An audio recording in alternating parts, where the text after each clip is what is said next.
आप सुन रहे हैं सुखी जिनेंद्र द्वारा लिखित टेंशन फ्री लाइफ बुक। अब हम आगे बढ़ते हैं चैप्टर 17 की ओर। इस अध्याय का नाम है आध्यात्मिक तो होना ही होगा। आध्यात्मिकता ही दुनिया का सबसे सुंदर और कारगर साइंस है, जिसके प्रयोग से इंसानों के जीवन में सुख समृद्धि के असली सूत्रों का आविष्कार किया जा सकता है। मेरी यह बात सुनते ही सामने बैठे एक मित्र थोड़ा भड़कते हुए बोले, अच्छा, तो अब आप हमें भी क्रियाकांड में उलझाना चाहते हो?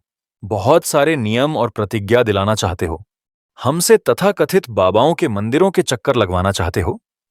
हमारा खाना पीना बंद करा के उपवास कराना चाहते हो? हमारा काम धाम बंद कराकर किसी मठ में बैठाना चाहते हो? चली आ रही परंपराओं, आडंबरों, ढोंग और पाखंडों में फंसाना चाहते हो? और मुझे मेरा कर्तव्य छुड़ाकर मंत्र तंत्र के चमत्कारों में भटकाना चाहते हो? उनकी यह गलतफहमी देखकर मैं चौंक गया और तुरंत कहा, नहीं जी, बिल्कुल नहीं। अरे, पर अध्यात्म का नाम सुनते ही ये इतने सारे कार्य आपके दिमाग में कहां से आ गए? मित्र ने सफाई देते हुए कहा, हमने तो अध्यात्म के नाम पर आज तक यही सारे काम सुन रखे हैं और ऐसा ही देख रखा है। मैंने गहरी सांस लेते हुए कहा, ओह, आपके साथ तो बहुत बड़ा धोखा हुआ है, क्योंकि इस सब का नाम अध्यात्म नहीं है। मैंने अध्यात्म का असली स्वरूप समझाते हुए कहा, अध्यात्म तो उस कला का नाम है जो इंसान को भयंकर से भयंकर दुखों में, पहाड़ जैसी तकलीफों में और जीवन को समाप्त कर देने वाली भयंकर टेंशन में भी दुखों के सागर से निकालकर सुख शांति की अनुभूति करा सके। नीरस हो चुके जीवन में आनंद की वर्षा में स्नान करा सके। निराशाओं से घिरे हुए जीवन में आशाओं की ऊर्जा का संचार कर सके। अज्ञान के घनघोर अंधेरे में ज्ञान का प्रकाश फैला सके। संशय और निरुत्साह से भरे जीवन में आत्मविश्वास और उत्साह की प्रेरणा जगा सके। अप्रसन्नता में प्रसन्नता का अनुभव करा सके। मन की उलझनों को समाप्त कर जीवन की सारी समस्याओं को सुलझाकर मन को शांत और ठंडा बना सके। अध्यात्म तो बहुत व्यक्तिगत प्रक्रिया है, जिसका संबंध परमात्मा और आपके स्वयं के साथ है। पर क्या करें, आज अध्यात्म के नाम पर भी बहुत बड़ी बड़ी दुकानें खुल गई हैं। सॉरी, दुकानें नहीं, मेगा मॉल खुल गए हैं, जिनमें बहुत महंगे महंगे प्रोडक्ट बिकते हैं। उसको खरीदकर उसके अनुसार कुछ क्रिया कर लेने का नाम अध्यात्म नहीं है। अध्यात्म तो विचारों की पवित्रता का नाम है, परिणामों की स्वच्छता का नाम है, जीवन की निर्मलता का नाम है और परमात्मा से मिलने का नाम है। सचमुच बाहर में कुछ करने का नाम अध्यात्म नहीं है। अध्यात्म तो अपने अंदर में होने वाले सुधार का नाम है। कुछ करने और बनने का नाम भी अध्यात्म नहीं है।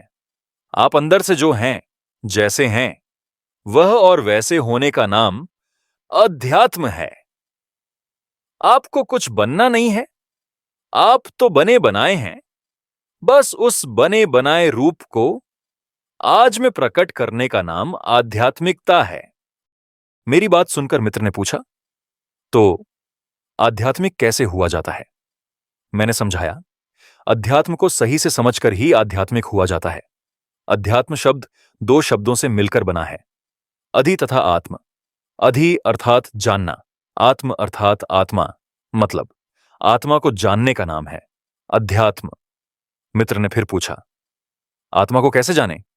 मैंने कहा, आत्मा अर्थात आप स्वयं, अपने आप को जानने का नाम है अध्यात्म। आत्मा अर्थात जो जानता देखता है, जो सुख दुख का अनुभव करता है, जिसका कभी नाश नहीं होता है और जो कभी अशुद्ध नहीं होता है।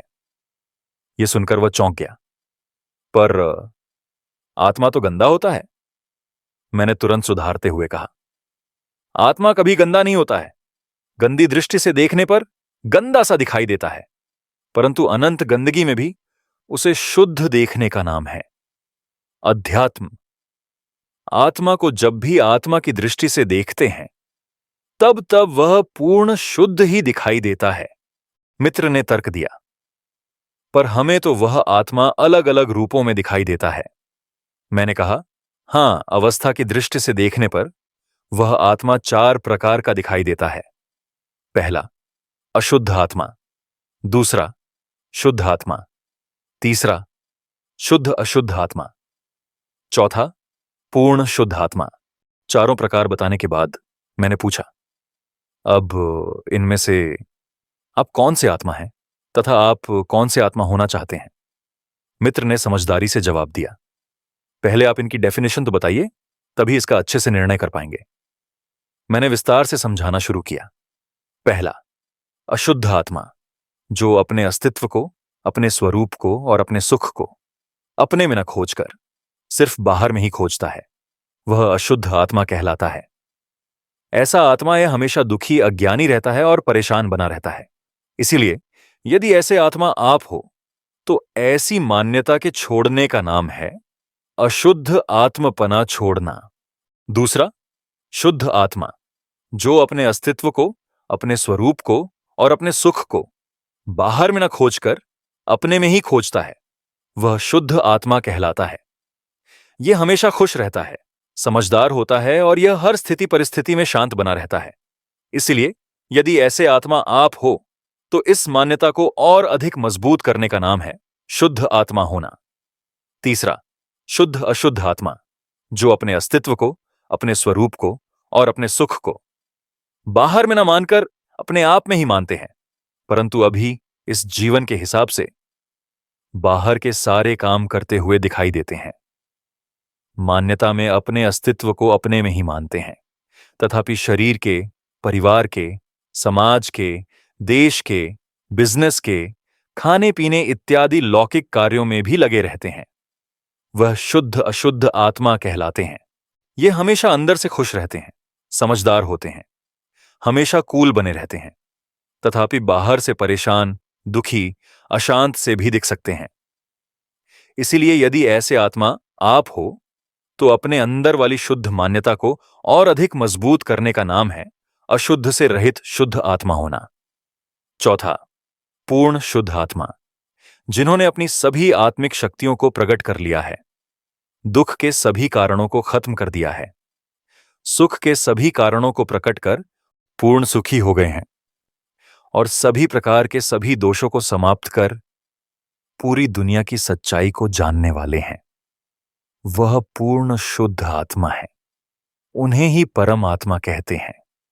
इनके माध्यम से ही हम भी इनके जैसे बन सकते हैं। यह जानकर मित्र ने उत्साह से पूछा, इस अध्यात्म को अपने जीवन में कैसे प्रकट करें? मैंने कहा, इसको प्रकट करने के 4 सरल उपाय हैं। पहला, उदासोहम। दूसरा, दासोहम। तीसरा, सोहम। और चौथा, अहम में अहम। मित्र ने सिर खुजलाते हुए पूछा, यह क्या है? मैं मुस्कुराया और बोला, कुछ नहीं, बहुत ही ज्यादा संक्षिप्त में कह दिया है, इसीलिए आपको समझ नहीं आया। रुको, इसको अच्छे से समझाता हूं। मैंने पहले सूत्र का अर्थ समझाया। उदासोहम अर्थात अपने जीवन में अध्यात्म को प्रकट करने का सबसे पहला उपाय है स्वाधीन होना। आप जितने जितने स्वाधीन होते जाएंगे, उतने उतने आध्यात्मिक होते जाएंगे। मैं आपसे पूछता हूं कि क्या सन 1947 के पहले लोगों को खाना खाने, पानी पीने, जीने के लिए हवा नहीं मिलती थी क्या? तब आप कहेंगे कि ये सब तो यथा योग्य मिल जाते थे। तो फिर हमारे स्वतंत्रता सेनानियों ने अपने ये बलिदान किस लिए दिए? मित्र ने जोश और समझदारी के साथ उत्तर दिया, सन 1947 के पहले भी यथा योग्य सुविधाएं तो थी, लेकिन पराधीनता के साथ, आजादी के साथ नहीं। इसीलिए आजादी, स्वाधीनता और आत्मनिर्भरता के लिए ही उन्होंने अपने बलिदान दिए हैं। मैंने उसकी बात का समर्थन करते हुए कहा, बस यही मैं आपसे कहना चाह रहा हूं कि सबसे बड़े दुख का नाम बंधन और सबसे बड़े सुख का नाम आजादी।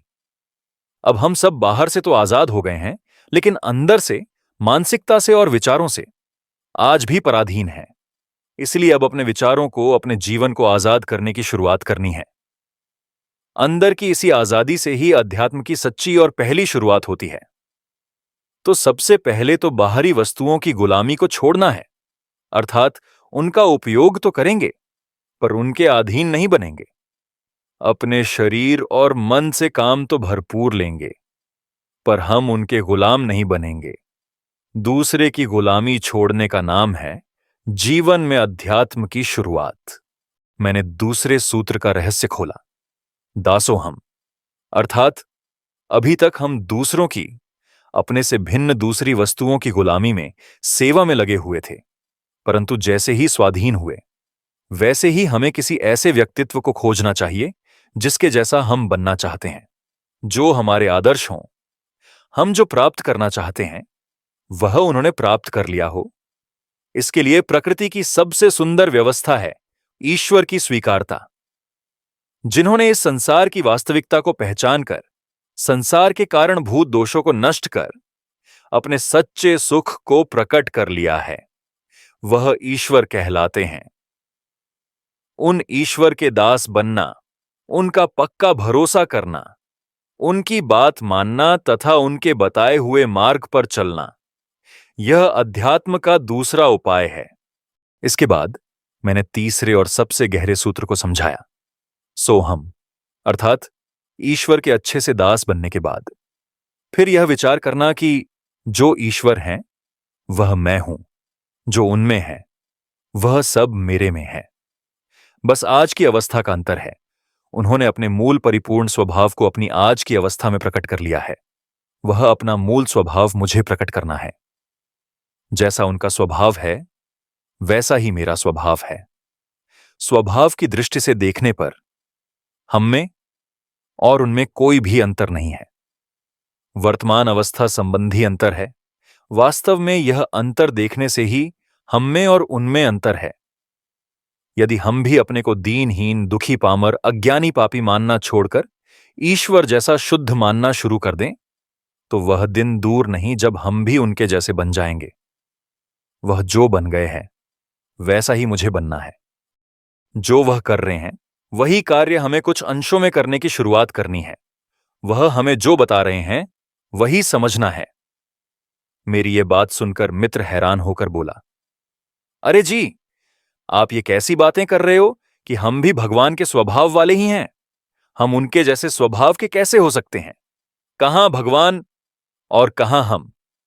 मैंने उसे आश्वस्त करते हुए कहा, यही तो प्रकृति की सहज और समान व्यवस्था है। प्रकृति की सहज व्यवस्था में तो सभी जीव समान ही हैं।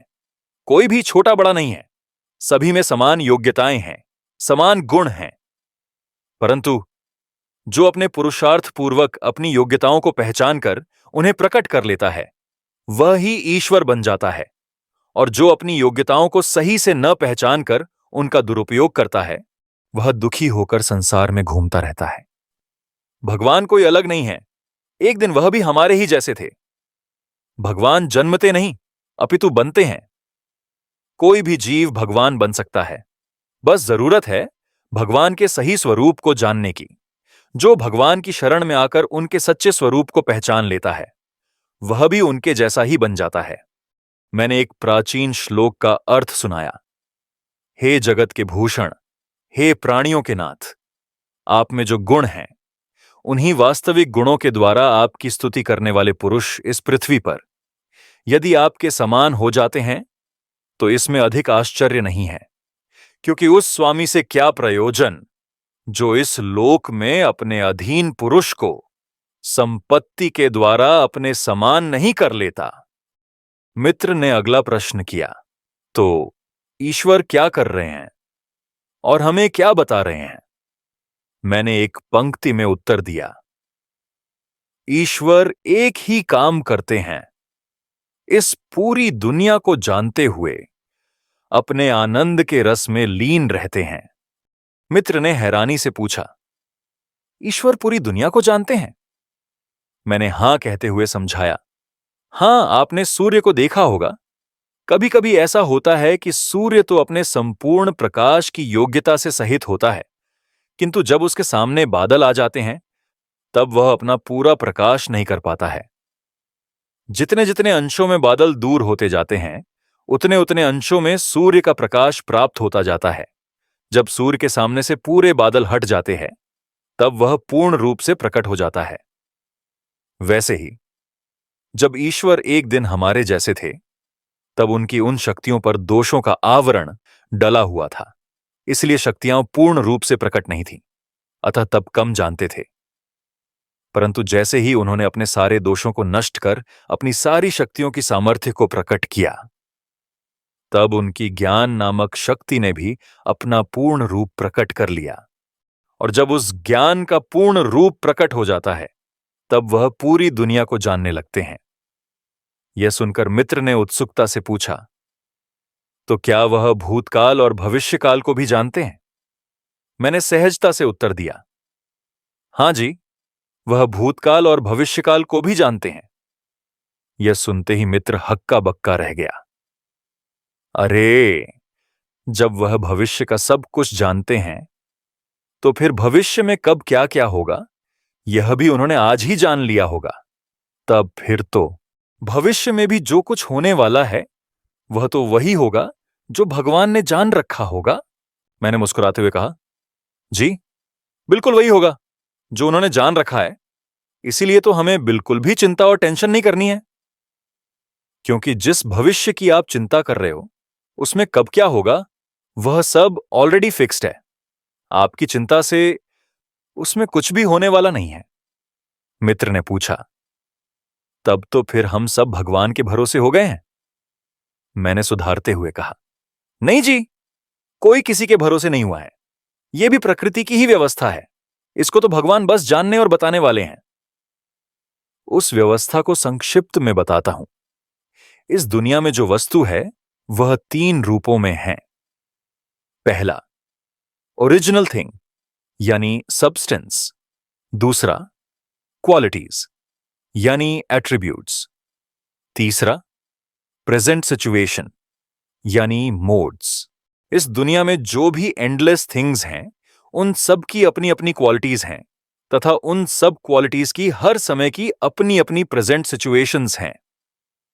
अब जो एंडलेस थिंग्स हैं, वह अपने स्वभाव को कभी भी नहीं बदलती हैं और न ही बदल सकती हैं, तथा कोई दूसरा भी उनको नहीं बदल सकता है। इन्हीं सब क्वालिटीज के साथ वह क्वालिटीज भी ज्यों की त्यों रहती हैं तथा अपना अपना काम करती रहती हैं। जैसे जीव नामक वस्तु की एक क्वालिटी है ज्ञान, इसी प्रकार की एक वस्तु में एंडलेस क्वालिटीज हैं।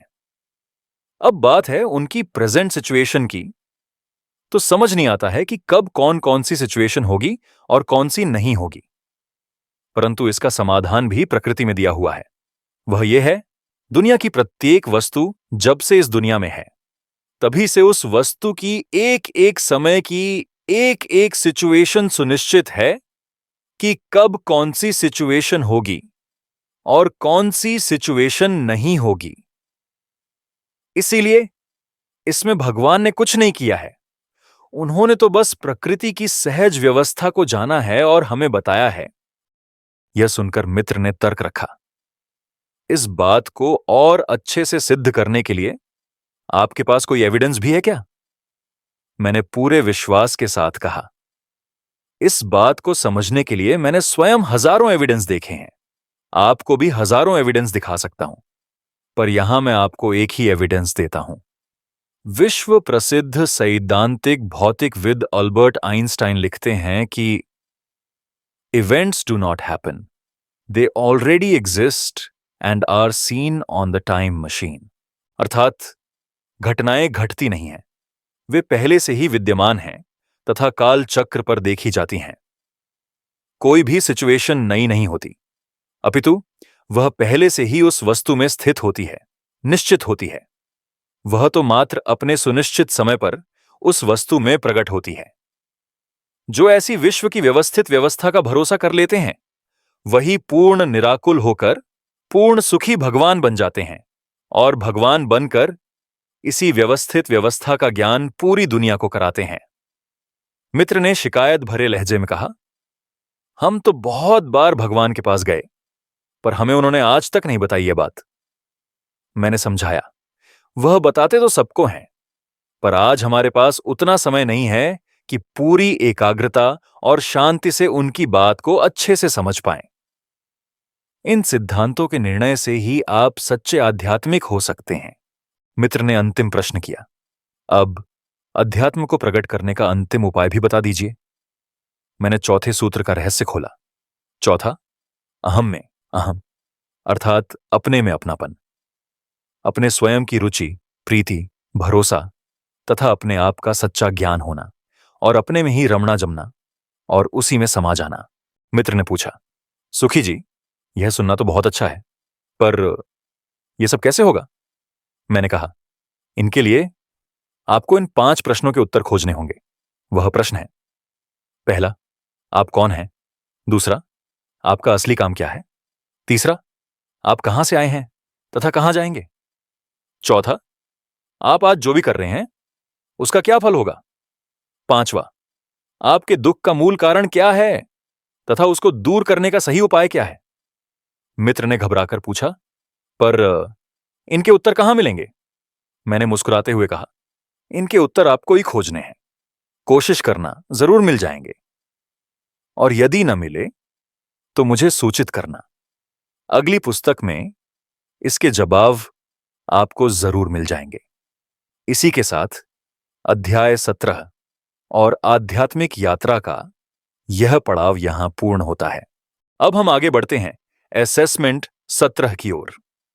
इस असेसमेंट का शीर्षक है बी स्पिरिचुअल। यह अध्याय आपको आपकी आत्मा, आपकी स्वाधीनता और आपकी आध्यात्मिक पहचान से जोड़ने के लिए बनाया गया है। अब मैं आपको 5 प्रश्न पूछूंगा। इन प्रश्नों का उद्देश्य है आपकी आध्यात्मिकता को जागृत करना, गहराई से समझना और आपकी इनर क्लैरिटी बढ़ाना। आपको इन 5 उत्तर को टेंशन फ्री लाइफ बुक में असेसमेंट 17 के खाली स्थानों में लिखना है। पहला, आप आध्यात्मिक कैसे होंगे? रुकिए, सोचिए, क्या यह आचरण से आता है या विचारों से या आत्मा की पहचान से? फिर अपना उत्तर लिखें। दूसरा, आप कौन से प्रकार के आत्मा हैं और क्यों? अशुद्ध आत्मा, शुद्ध आत्मा, शुद्ध अशुद्ध आत्मा या पूर्ण शुद्ध आत्मा? विचार करें, आप अभी कहां हैं और क्यों? इसका उत्तर शांत मन से लिखें। तीसरा, भगवान का भरोसा करने से सारी टेंशन कैसे खत्म हो जाती है? यह आपकी श्रद्धा का प्रश्न है। क्यों भरोसा करते ही मन हल्का हो जाता है? क्यों भय मिट जाता है? अपनी अनुभूति लिखिए। चौथा, आप अभी कितने प्रतिशत स्वाधीन हैं और पूरी तरह स्वाधीन कैसे होंगे? स्वाधीनता शरीर से नहीं, आत्मानुभूति से आती है। जब आत्मा को पहचानते हैं तभी व्यक्ति वास्तव में स्वतंत्र होता है। अब सोचिए, आप कितने प्रतिशत स्वतंत्र हैं और 100% कैसे होंगे? स्पष्ट लिखिए। पांचवा, क्या धार्मिकता और आध्यात्मिकता दोनों एक ही हैं या अलग अलग? आपकी समझ क्या कहती है? आपका अनुभव क्या कहता है? इसका उत्तर ईमानदारी से लिखें। अपने सभी 5 उत्तर टेंशन फ्री लाइफ बुक के असेसमेंट 17 में साफ साफ लिखिए। ये उत्तर आपके जीवन की आध्यात्मिक दिशा तय करेंगे। अब हम आज की चुनौतियों की ओर चलते हैं।